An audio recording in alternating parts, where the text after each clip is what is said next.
King Arthur's Knights, Chapter 7. How Sir Percival was taught chivalry and ended the evil wrought by Sir Balin's dolorous stroke. It befell upon a time when King Arthur was Pendragon, or overlord of the island of Britain, that Earl Evroc held an earldom of large dominion in the north, under King Uriens.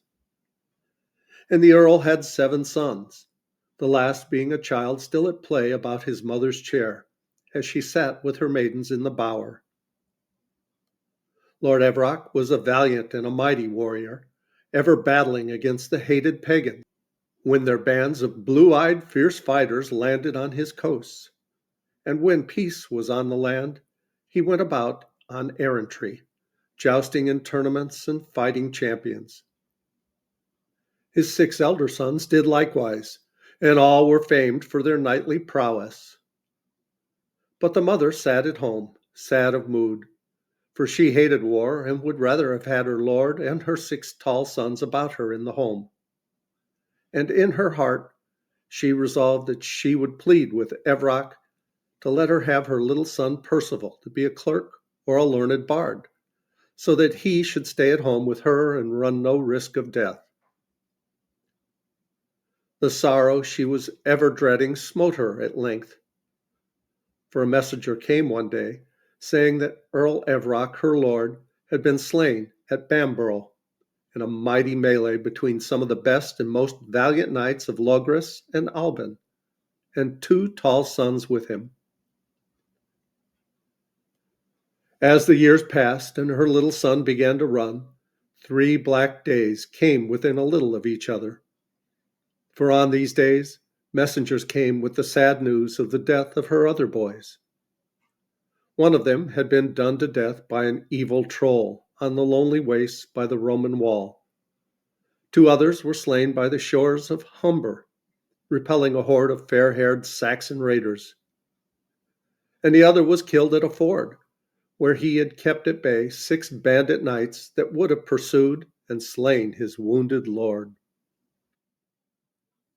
Then, in her grief, the widow dame resolved that she would fly with her little son and make a home for him in some wilderness, where never sounds or sights of war or death would come, where knights would be unknown, and no one would speak to him of arms and battles.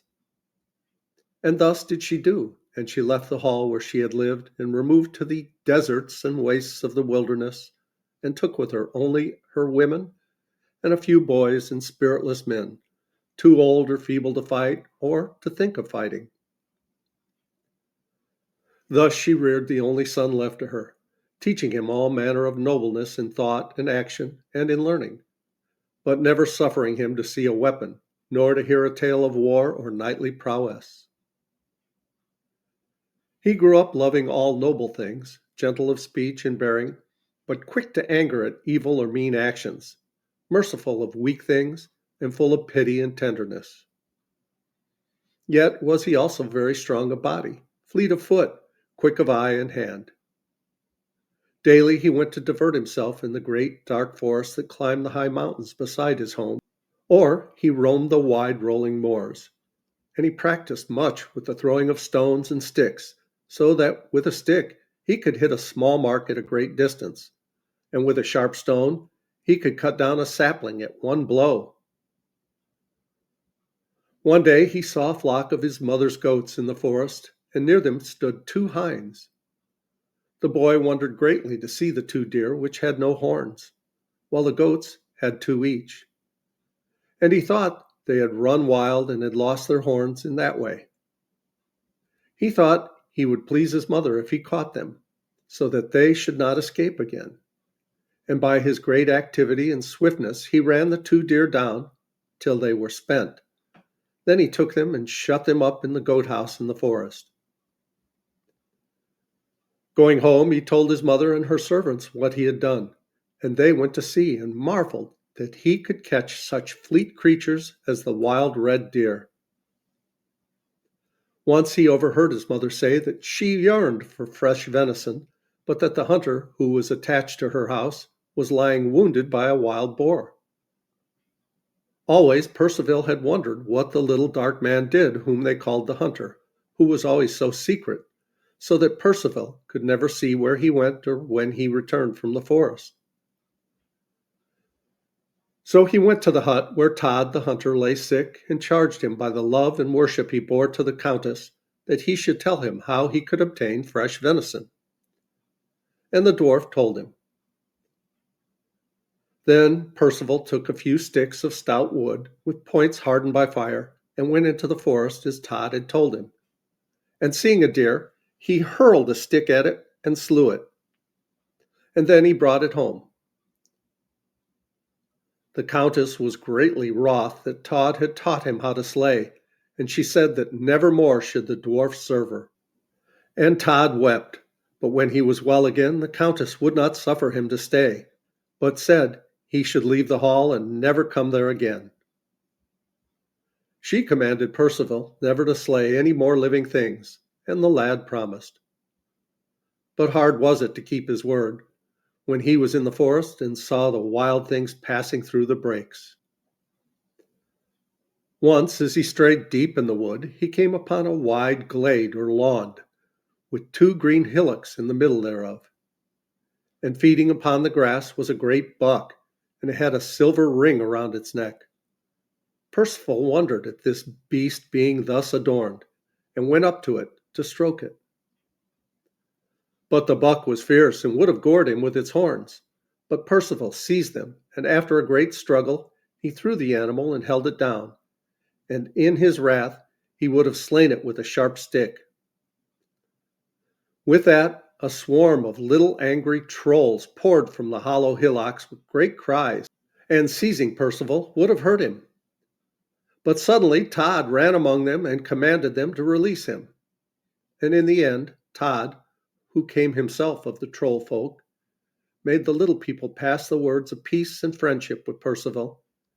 And ever after that, the boy went with the trolls and sported with them in wrestling, running, and other games. And he learned many things of great wisdom from them concerning the secrets of the earth and air and the wind, and the spirits that haunt waste places and standing stones, and how to put to naught the power of witches and wizards.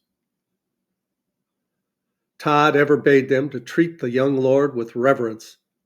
For this is he who shall do great deeds, he said. He shall be a stainless knight, who shall gain from evil the greatest strength, and if God wills, he shall beat down the evil powers in this land. But the lad knew not what he meant, though he was very content to have the trolls for his friends. One day Percival was in the forest far up the mountain, and he looked over the blue distance far below across the moor, and saw a man riding on a wide road which he had never noticed before. And the man rode very fast, and as he went, the sun seemed to flash from him as if he was clothed in glass. Percival wondered what he was, and resolved to go across the moor to the road he had seen. When he reached the road, he found it was very broad, and banked on either side, and went straight as the flight of a wild duck across the moor, and never swerved by the hills or pools, but went over everything in its way. And as he stood marveling what mighty men had builded it, he heard a strange rattling sound behind him, and turning, he saw three men on horseback, and the sun shone from them as he had seen it shine from the first horseman. The foremost checked his horse beside Percival and said, "Tell me, good soul, sawest thou a knight pass this way either this day or yesterday?" "I know not what a knight is," answered Percival. "Such a one as I," said the horseman, smiling good-naturedly, for he was Sir Owen, one of King Arthur's knights. "If ye will tell me what I ask, I will tell you," said Percival.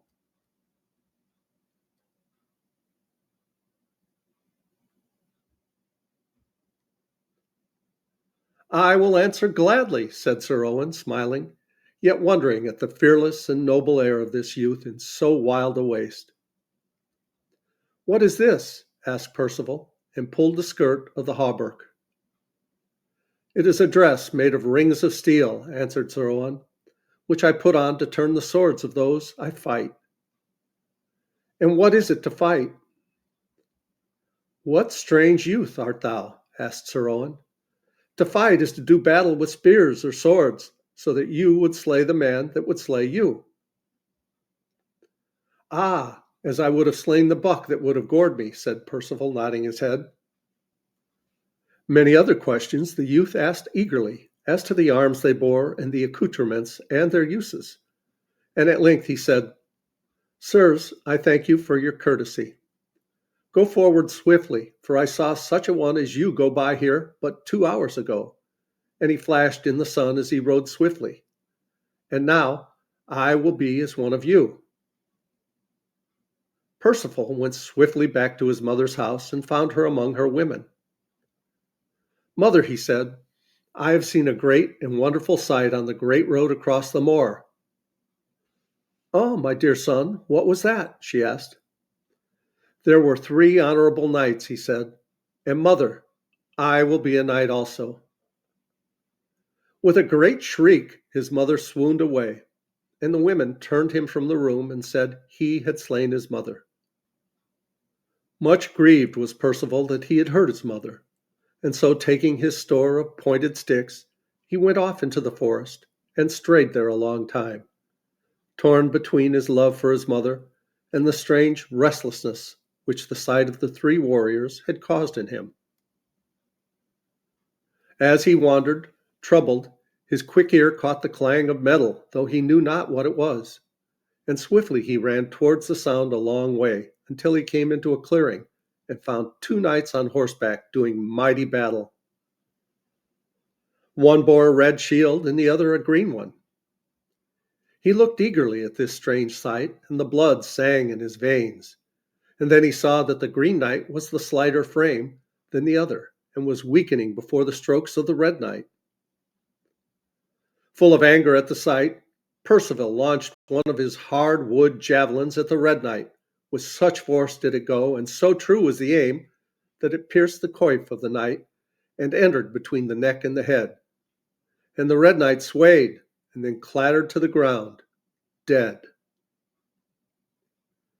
The Green Knight came and thanked Percival for thus saving his life. Are knights then so easy to slay? Asked the lad. Methought that none might pierce through the hauberk of a knight, and I sorrow that I have slain him, not thinking what I did. He was a full evil knight, said the other, and deserved death richly for his many villainies and oppressions of weak orphans and friendless widows. The knight took the body of the dead knight to be buried in a chapel, and told Percival he could have the horse. But the lad would not have it, though he longed greatly to possess it, and the Green Knight took it with him. Then Percival went home, sad, yet wild with wonder at what he had done. He found his mother well again, but very sorrowful, and for fear of giving her pain, he did not tell her of the knight he had slain. She called him to her and said, Dear son of mine, it seems I may not keep thy fate from thee. The blood of thy warlike generations before thee may not be quenched, whatever fond and foolish plans I made to keep thee from knowledge of battle and weapons. Dear son, dost thou desire to ride forth into the world? Yes, mother, of truth, said Percival. I shall not be happy more until I go. Go forward, then, she said, weeping, and God be with thee, my dear son. And as I have no man who is strong of his hands, thou must go alone. Yet will I give thee gold for thy proper garnishing and lodging. But make all the haste ye may to the court of King Arthur at Carleon upon Usk, for there are the best and boldest and the most worshipful of knights. And the king will give thee knighthood, and wherever thou seest a church, go kneel and repeat thy prayers therein. And if thou hearest an outcry, go quickly and defend the weak, the poor, and the unprotected. And be ever tender toward women, my son, and remember that thy mother loves thee and prays for thy stay in health and life. And come thou to see me within a little while. And he thanked her, saying he would do naught that should shame her, but would remember all the nobleness of her teaching. Also, that he would return to see her within a little while. Percival went to the stable and took a bony, piebald horse, which seemed to be the strongest, and he pressed a pallet of straw into the semblance of a saddle, and with pieces of leather and wood he imitated the trappings he had seen on the horses of the knights. And we'll pause here and we'll continue with the story of Sir Percival in the next video. Please like, subscribe, leave a comment. I love you guys. As Tigger says, ta-ta for now.